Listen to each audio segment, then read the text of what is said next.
हम Newton forward method के कुछ सवालों को लगाने की कोशिश कर रहे थे। न्यूटन ने फिजिक्स के साथ साथ मैथ पर भी अपना कब्जा जमाया हुआ है। इतनी कड़ी मेहनत के बाद सेमेस्टर के लास्ट में हमें अपने रोल नंबर के अलावा और कुछ याद नहीं रहता है। फिर भी हम एक अच्छे इंजीनियर बनने की उम्मीद लगाए बैठे रहते हैं। अजय सर ने हमें उस नियम को सिखाने के लिए जी तोड़ मेहनत कर रखे थे। बस 2 या 4 लोगों को छोड़कर बाकी सबके ऊपर से गुजर रहा था। उनमें से मैं भी एक था। हमें तो बस अटेंडेंस का इंतज़ार था। अजय सर ने अनाउंस किया कि अगला लेक्चर भी वही लेंगे। हमारे खिलते हुए चेहरे फिर से मुरझा गए, लेकिन तब तक हमारे पीछे कई रंगीन साइटें खुल चुकी थी। सबकी नज़र तो अजय सर के साथ थी, पर दिमाग अपनी ही दुनिया में खोया था। और मेरी दुनिया में तो बस आशी थी। मैं उसके ख्यालों में खोया हुआ था। प्यार एक नशा होता है। जब आपको उसकी आदत पड़ जाए तो फिर उसका कोई इलाज संभव नहीं होता। मैं आशी के साथ अपने ख्वाबों में था। मे आई कम इन सर? दरवाजे से किसी लड़की की आवाज़ लगी। सब दरवाजे की ओर देखने लगे। क्लास में किसी नई लड़की के आने से लड़कों में अचानक एक नई एनर्जी आ जाती, और अगर लड़की खूबसूरत हो तो एनर्जी लेवल और बढ़ जाता है। हिटलर मैम, ये यहाँ क्या कर रही हैं? अनिरुद्ध फुसफुसाया। यस, अजय सर ने इजाज़त दी। Sir, Anand Srivastava is there? वो मुझे क्यों ढूंढ रही है? मैंने अनिरुद्ध की ओर देखा। आनंद, सर ने आवाज़ लगाई। मैंने लास्ट थर्ड बेंच के बीच में अपना हाथ ऊपर किया। उसने मुझे गुस्से भरी नज़रों से देखा और हाथ से बाहर मिलने का इशारा किया। मैं चुपचाप क्लास से बाहर आ गया। हेलो मैम, मैंने उत्सुकता दिखाते हुए कहा। उसने मुझे अनसुना कर दिया। वो मेरे आगे आगे चलने लगी। मैं उसके पीछे पीछे चलता रहा। एकाएक वो रुकी और पीछे मुड़ी। व्हाट द हेल, तुम हो कहाँ? मैंने हॉस्टल के छोड़ दिया, तुम तो भूल ही गए। एक तो ऐसे ही दिमाग खराब है, ऊपर से। वो अपने में बुदबुदाने लगी। हम काफ़ी दिनों बाद मिले थे। बीच में हमारी बातें भी थोड़ी कम हो गई थी। लिफ्ट का दरवाज़ा खुला।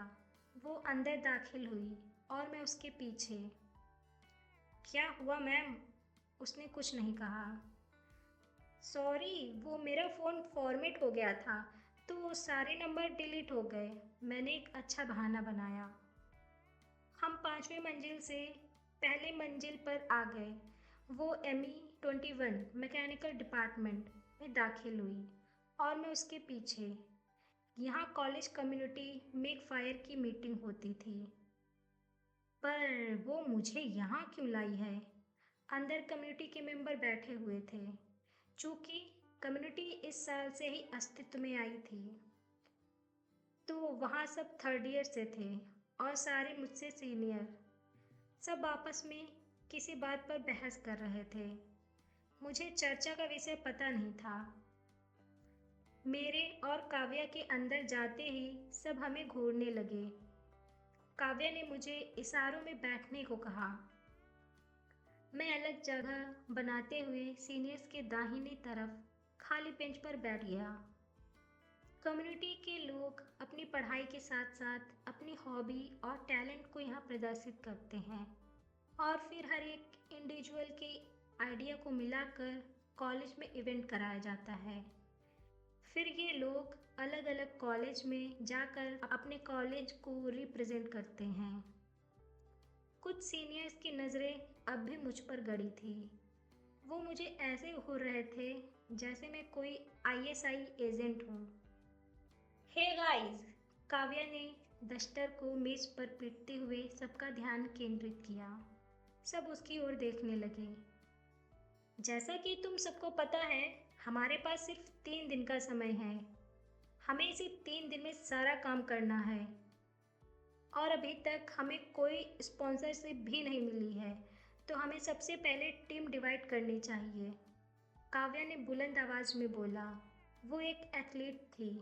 वो एक एथलीट के साथ एक अच्छी लीडर भी थी। बीच से बैठे 2-3 लोगों ने अपनी सहमति जताई। पर हम कम लोग हैं, शायद हमें और मेंबर की ज़रूरत होगी। आगे बैठे एक सीधे साधे लड़के ने अपना सुझाव दिया। उसे देखकर ऐसा लग रहा था मानो उसे कम्युनिटी की काफ़ी चिंता हो। वो सबसे आगे के रो में बैठा था। शशांक ने इस कम्युनिटी को बनाया था और हम 10 लोग ही इसे आगे ले जाएंगे। हमें काम करने वाले लोग चाहिए। अगर मिलकर काम करेंगे तो 3 दिन बहुत है हमारे लिए, काव्या ने कहा। उस 10 लोग के ग्रुप में बस 3 लड़कियां, जिसमें एक काव्या भी थी, और 7 लड़के जो काम को लेकर गंभीर लग रहे थे। ईशा और ब्रिजेश, तुम दोनों सारे फैकल्टी का इनविटेशन तैयार करो और हमें परमिशन लेटर चाहिए। हमें लंच के बाद की परमिशन चाहिए। अभिषेक और सूरज, तुम दोनों को शाम तक बैनर डिज़ाइन करने हैं।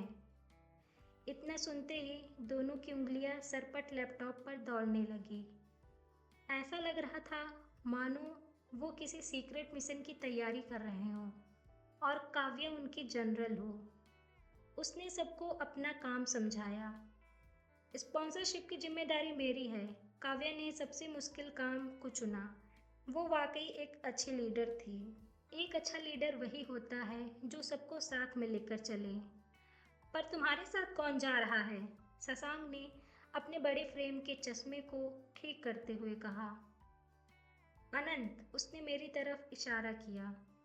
सबकी नज़रें मुझ पर आ गई। तो काव्या ने इसलिए मुझे यहाँ बुलाया है, मैंने सोचा। एक अच्छी लीडर को मेरी ज़रूरत क्यों है? यहाँ तो मेरी शायरी का भी कोई काम नहीं है। पर सेकेंड ईयर तो अलाउ नहीं है, ईशा ने सवाल उठाया। मैंने काव्या की तरफ देखा। वो मुझे देखने लगी। मैं काव्या के उत्तर का इंतज़ार करने लगा। आई डोंट केयर, उसने अपना बैग उठाते हुए कहा। जनरल अपना फैसला सुना चुकी थी। अब किसी को कोई आपत्ति नहीं थी और उसे मेरी रजामंदी की भी ज़रूरत नहीं थी। सुनो, तुम्हें कोई प्रॉब्लम तो नहीं है ना? हम पार्किंग एरिया में थे। वो अपनी स्कूटी निकाल रही थी। नहीं मैम, मैं तो बिल्कुल फ्री हूँ। पर करना क्या है? मैंने पूछा। उसने वापस अपना चेहरा उस गोल हेलमेट से निकाला। देखो, हम कॉलेज में एक इवेंट करवा रहे हैं, ओलंपस के नाम से, जिसमें बहुत सारे गेम हैं। लाइस टेजर, हॉर्न, टंग ऑफ, टेबल टेनिस वगैरह वगैरह। हमारी कम्युनिटी पिछले 3 साल में बंद थी, तो अब हम लोग इसे चलाएंगे, उसने मुझे समझाते हुए कहा। अब चलें? उसने वापस हेलमेट के अंदर अपना सर डाला। पर मैम, आपने मुझे ही क्यों स्पॉन्सरशिप के लिए चुना? मैं तो कुछ जानता भी नहीं। मैंने एक समझदारी भरा प्रश्न पूछा। उसने फिर अपना सर हेलमेट से निकाला। इस बार उसके बाल बिखर गए। तुम्हें क्या लगता है, मुझे फिर से किसी और पर भरोसा करना चाहिए? वो उस घटना से बहुत कुछ सीख चुकी थी। मुझे उसकी सिचुएशन समझ आ गई। और कुछ पूछना है? नहीं मैम, मैं कूदकर पिछली सीट पर बैठ गया। वो थोड़ी हिल गई। इंसान की तरह बैठो, पहले कभी स्कूटी पर नहीं बैठे हो क्या? मैं हंसने लगा। मैं पहली बार किसी लड़की के पीछे स्कूटी पर बैठा था। पर हाँ, अगर ये आशी होती तो मुझे कोई समस्या नहीं होती। काव्या की स्कूटी की रफ्तार 50 के नीचे थी। हम कॉलेज के बाहर निकल चुके थे। वो ट्रैफिक में बार बार पावर ब्रेक लगाती। मैं उसके कंधे को पकड़ते हुए किसी तरह अपना बचाव करता। मुझे डर था कहीं वो गलत न समझ बैठे। हवा हमारे कान से लेकर गुजरने लगी। उसके बाल उड़कर मेरे चेहरे पर आ रहे थे। मैं आशी के बारे में सोचने लगा। हमारी लास्ट डेट पर शायद वो खुश थी। और अब तो वो छोटी छोटी बातों पर गुस्सा भी होने लगी थी, जिसकी वजह से बार बार मुझे उसे मनाना पड़ता। और उसका डफर शब्द जो बस मेरे लिए बना था। मुझे इस नाम से प्यार हो गया था। काश हम एक बैच में होते तो मैं आसानी से उसे दिन भर देख पाता। अचानक काव्या ने ब्रेक मारा। मैंने अपना संतुलन खो दिया।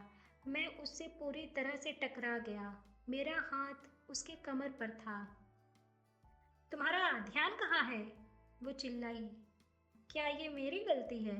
नहीं मेरी, उसने मुझे आंख दिखाते हुए कहा। अब उतरो। उसने एक पार्लर की तरफ इशारा किया। अप्सरा लेडीज ब्यूटी पार्लर। मैंने बोर्ड पर उसका नाम पढ़ा। यहाँ मेरे परिचय के लोग हैं। अभी इनकी शॉप नहीं खुली है। मैंने इनसे स्पॉन्सर बनने के लिए बात किया था। काव्या ने इंजन बंद करते हुए कहा। तो क्या मुझे अंदर जाना चाहिए? मैंने गेट पर रुकते हुए कहा। वो हंसने लगी। हाँ चलो, तुम्हारा भी वैक्स करा दूंगी, उसने मुझे चिढ़ाते हुए कहा। हम अंदर दाखिल हुए, पर वहाँ मेरी सोच जैसा कुछ भी नहीं था। पार्लर दो भाग में डिवाइड था। पहले सामने रिसेप्शन था, जहाँ हमारा काम था। उसके दूसरी तरफ कुछ लड़कियाँ अपने प्राकृतिक सौंदर्य को कुछ केमिकल से बढ़ा रही थी। दरवाज़ा थोड़ा खुला था। मेरी नज़रें न चाहते हुए भी उस ओर गई। लड़की अपने चेहरे पर सफ़ेद पुताई करके सावधान मुद्रा में बैठी थी। काव्या ने मुझे कोहनी मारी। शायद उसने मेरी नज़र भांप ली थी। नमस्ते आंटी, उसने रिसेप्शन पर बैठी एक महिला की ओर इशारा किया। नमस्ते बेटा, कैसी हो? बिल्कुल अच्छी आंटी, आप कैसी हो? आंटी ने हमें बैठने का इशारा किया। वो एक अधेड़ उम्र की महिला थी, जो इस पार्लर की संचालन का काम करती थी। आंटी, मैंने आपको बताया था ना, हमारा कॉलेज का इवेंट है, वो स्पॉन्सरशिप के लिए। ओह हाँ बेटा, तुमने बताया था। तो आंटी, क्या सोचा आपने? महिला ने एक गहरी सांस ली। देखो बेटा, मुझे स्पॉन्सर करने में कोई प्रॉब्लम नहीं है, पर इससे हमें कुछ फ़ायदा नहीं होगा। ना तो हम आपके कॉलेज में एडवर्टाइज कर सकते हैं और ना ही ये बॉयज़ के लिए है, महिला ने कहा। पर आंटी, वहाँ गर्ल्स भी तो काफ़ी हैं। हम लोग गर्ल्स को कन्विंस कर सकते हैं और हम आपके शॉप के बारे में अपने कॉलेज के फेसबुक पेज पर भी पोस्ट करेंगे। प्लस इवेंट के टाइम फाइनल डे पर हम अपने स्पॉन्सर का नाम भी अनाउंस करेंगे। काव्या अच्छा निगोशिएशन कर रही थी। मैं भी उससे लोगों को कन्विंस करना सीख रहा था, पर अफसोस कि मैं कुछ बोल नहीं सकता था। बेटा, ये मेरे हाथ में नहीं है, मुझे बताना पड़ता है। तुम्हें समझना चाहिए, उसने मेरी ओर देखते हुए कहा। मैंने सहमति से सर हिला दिया। मुझे नहीं पता था मैंने ऐसा क्यों किया। काव्या की गुस्से भरी नज़र मुझ पे पड़ी। ओके आंटी, कोई बात नहीं, काव्या ने उठते हुए कहा। चलो, उसने मुझे चलने का इशारा किया। ओके बेटा, आती रहना, महिला दूर से चिल्लाई। कभी नहीं कमीनी, काव्या ने दबे आवाज में कहा। हम पार्लर से बाहर आ गए। काव्या उसे गालियों पे गालियां दिए जा रही थी। वो गुस्से में लाल थी। उसकी छोटी नाक पकौड़े की तरह फूल गई थी। और तुमने उसकी हाँ में हाँ क्यों मिलाया? उसने मुझ पर भड़कते हुए कहा। अरे मुझे नहीं पता था वो क्या बोल रही थी। मुझे लगा ऐसा करने से लोग कन्विंस हो जाते हैं। गधे हो तुम, बहुत मुश्किल से मैंने इस कमीने को पटाया था। मैंने नज़रें फेर ली। आप एक इंसान के सामने गधा बनने के बाद नज़र नहीं मिला सकते। क्या हुआ? उसने पूछा। मैंने कुछ नहीं बोला। अरे बोलोगे कुछ? मेरी नज़रें ज़मीन की तरफ थी। अच्छा सॉरी, उसने मुस्कान बिखेरी। चलो आगे देखते हैं, कोई ना कोई स्पॉन्सर मिल ही जाएगा। लो अब तुम चलाओ। उसने मेरी तरफ चाबी उछाली। ये हुई ना बात। अब मैं बताता हूँ पावर ब्रेक लगने के बाद कैसा लगता है। अब मैं उसकी स्कूटी को असली रफ्तार में भगा सकता था। उसने मुझे रोकने को कहा। उसने एक रेस्टोरेंट की ओर इशारा किया। हमें अभी तक हमारा पहला स्पॉन्सर नहीं मिला था। हम फिर से उसकी तलाश में लग गए। काव्या चुपचाप मेरे बैग और हेलमेट के साथ पीछे बैठ गई, जो उस रेस्टोरेंट की जगह के हिसाब से काफ़ी कम लोग थे। वहाँ ज़रूरत से ज़्यादा लाइटें जल रही थी। वेटर अपने कस्टमर की ताक में बैठे थे। वो एक नया रेस्टोरेंट लग रहा है, शायद उन्हें पब्लिसिटी की ज़रूरत हो, काव्या ने कहा। हम रेस्टोरेंट के अंदर दाखिल हुए। काव्या अपने बाल सही करने लगी।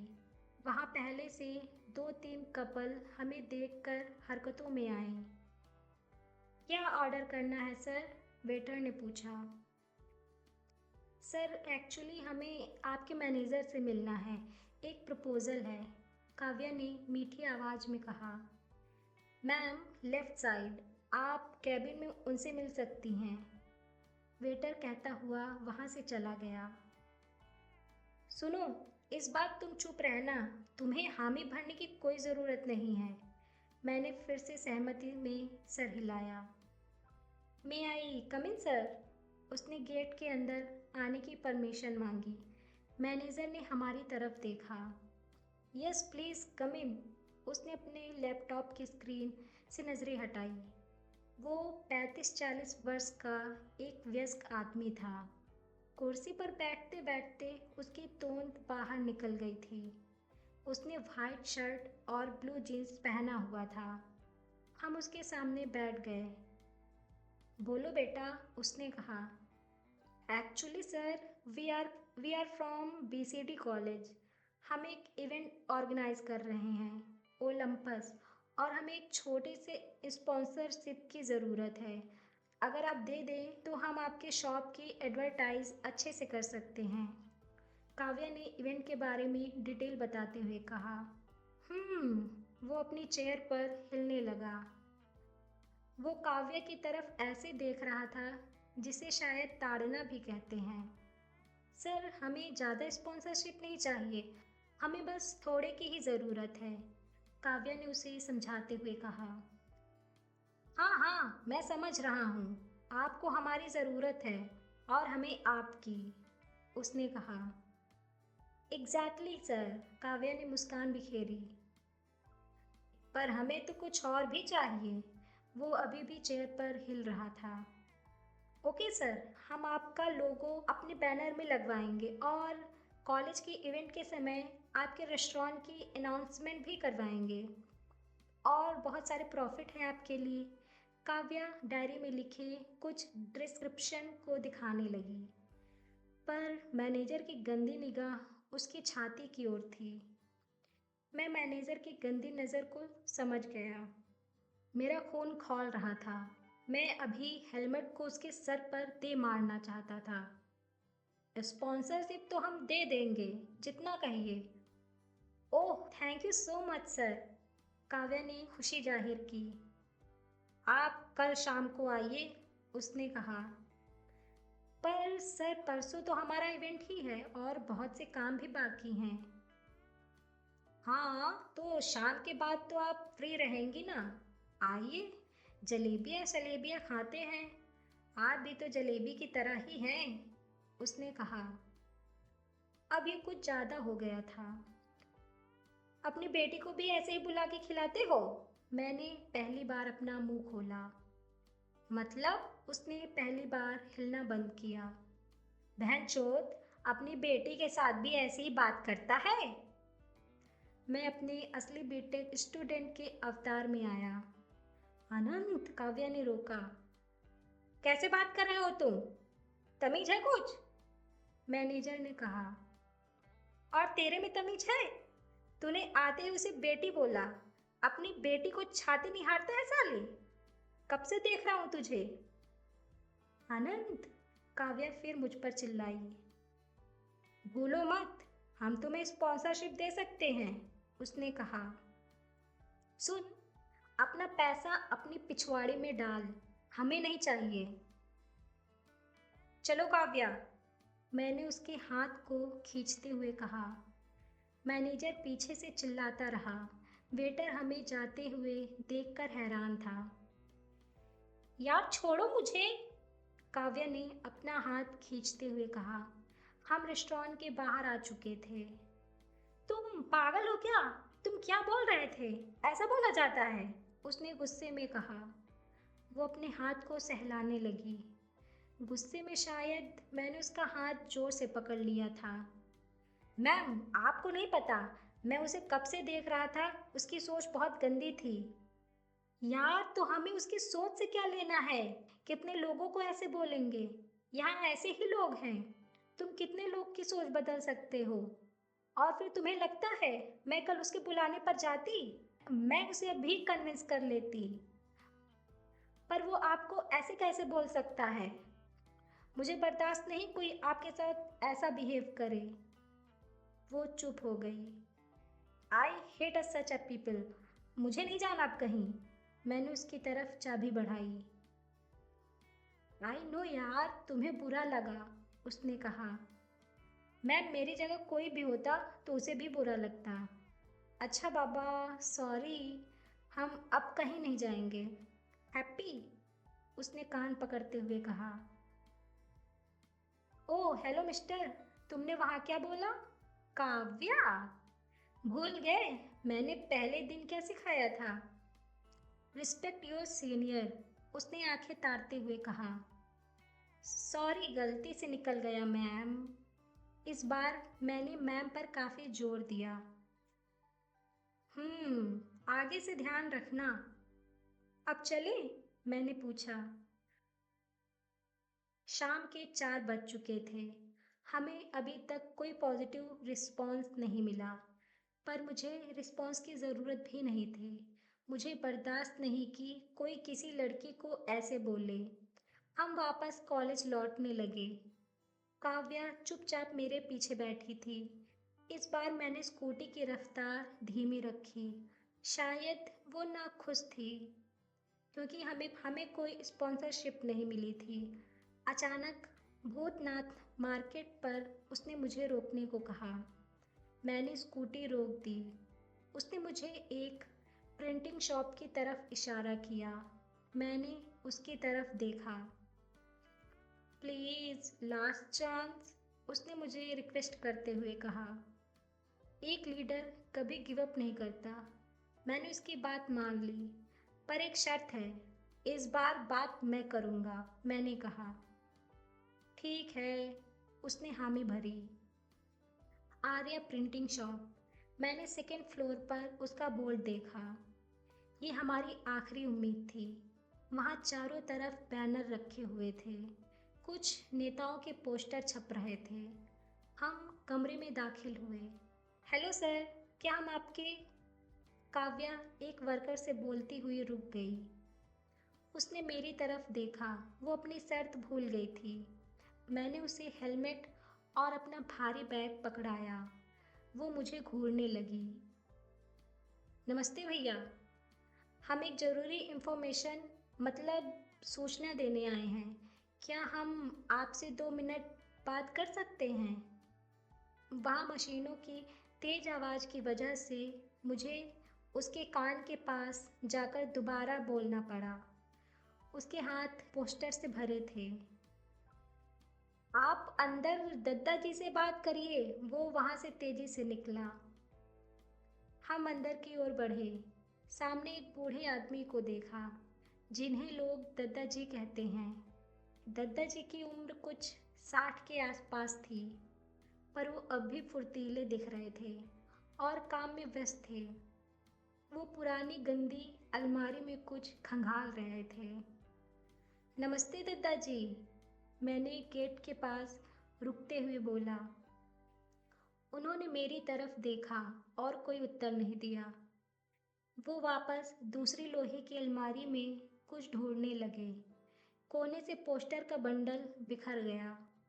मैं दौड़कर उसे उठाने के लिए आगे बढ़ा। उन्होंने मेरी तरफ देखा। और फिर अलमारी में खो गए। अरे कागज तो मोहन ले गया, उन्होंने बड़बड़ाते हुए कहा। उम्र की तरह दिमाग भी बूढ़ा हो रहा है। हंसते हुए वो खुद से बोले, दादाजी, क्या मैं आपसे 2 मिनट बात कर सकता हूँ? वो एक मजबूत लकड़ी की कुर्सी पर बैठ गए। हाँ, अब बोलो, अपना चश्मा निकालते हुए कहा। काव्या भागते हुए बाहर से अंदर आई। दादाजी उसे घूरने लगे। ये कौन है? दादाजी, ये मेरी जूनियर है। हम कॉलेज स्टूडेंट हैं और हम एक इवेंट ऑर्गेनाइज कर रहे हैं। इसी बारे में आपसे बात करनी है, मैंने कहा। काव्या ने मुझे गुस्से भरी नज़रों से देखा। बेटा, तुम्हें तो मैं बाद में बताती हूँ, वो बड़बड़ाई। हाँ, बताओ क्या बात करनी है, दादाजी ने कहा। मैंने 5 मिनट में उन्हें पूरा ब्यौरा समझाया। हम उनके उत्तर का इंतज़ार करने लगे। पर हमें तो कोई स्पॉन्सर की ज़रूरत नहीं है। हमें तो ऐसे ही लोग जानते हैं, और कॉलेज से हमें क्या मिलेगा? दादाजी ने जबान खोली। मैंने काव्या की तरफ देखा। उसके चेहरे पर उदासी छा गई। दादाजी, हम हमेशा आपके यहाँ से कुछ न कुछ प्रिंट करवाएंगे। आज हम सुबह से परेशान हैं। हमें कोई स्पॉन्सर नहीं मिला। सोचिए, मेरी जगह आपकी बेटी होती तो। काव्या ने लड़कियों वाला इमोशनल तीर छोड़ा, जो डायरेक्ट दादाजी के दिल पर जाकर लगा। वो हंसने लगे। तुम्हारी जितनी बड़ी हमारी बिटिया भी है, वो भी ऐसे ही ब्लैकमेल करती रहती। हमें एडवर्टाइज की कोई ज़रूरत तो नहीं, पर मैं तुम्हारी बैनर छपवा दूंगा। कितने चाहिए? दादाजी ने कहा। काव्या का चेहरा खुशी से खिल उठा। खुश होते हुए कहा, थैंक यू दादाजी। हम सारी कम्युनिटी वालों से कहेंगे कि वो आपके यहाँ से बैनर बनवाए, काव्या ने कहा। दादाजी हंसने लगे। उसकी कोई ज़रूरत नहीं। कब चाहिए? कल शाम तक, काव्या ने कहा। करुणेश, दादाजी चिल्लाए। एक नौजवान युवक भागता हुआ अंदर आया। हाँ बोलिए दादाजी, उसने कहा। ये लोग कॉलेज स्टूडेंट हैं, इनका प्रोग्राम है, बैनर छपाने हैं। ये मेल कर देंगे, कल शाम तक इनके बैनर रेडी करवा देना, दादाजी ने करुणेश को आदेश दिया।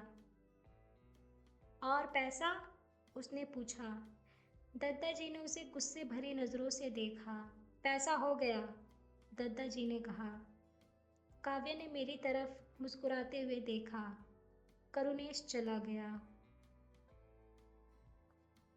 और कुछ? दादाजी ने पूछा।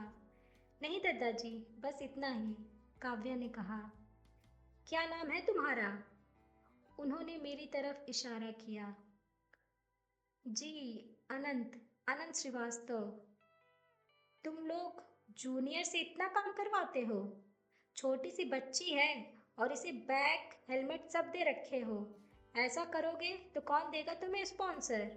दादाजी ने भड़कते हुए कहा। शायद वो नहीं जानते कि ये बच्ची कितनी बदमाश है, पर मैं खुश था क्योंकि इस बार उसे बच्ची बोला गया था। हाँ दादाजी, सही बोले, काव्या ने बैग हेलमेट मेरे हाथ पर रख दिया। वो खुश थी। मैं खुश था क्योंकि वो खुश थी। दादाजी एक नेक दिल इंसान थे। समाज में शायद अब भी ऐसे लोग हैं जिससे ये समाज बैलेंस है। हमें यहाँ हर तरह के लोग मिल जाते हैं। हम चाहे जितने भी एडवांस टेक्नोलॉजी बना लें, चाहे जितने ग्रहों का पता कर लें, पर एक देश एक अच्छी सोच से ही चलता है। काव्या ने पहुंचते ही सबको ये खुशखबरी दी। हमारे इस अचीवमेंट से सब खुश थे, पर काव्या खुश नहीं थी क्योंकि बैनर अभी तक डिज़ाइन नहीं हुए। एक लीडर तभी खुश होता है जब उसकी टीम अच्छा काम करती। मैं चुपचाप उसकी बातों को सुन रहा था।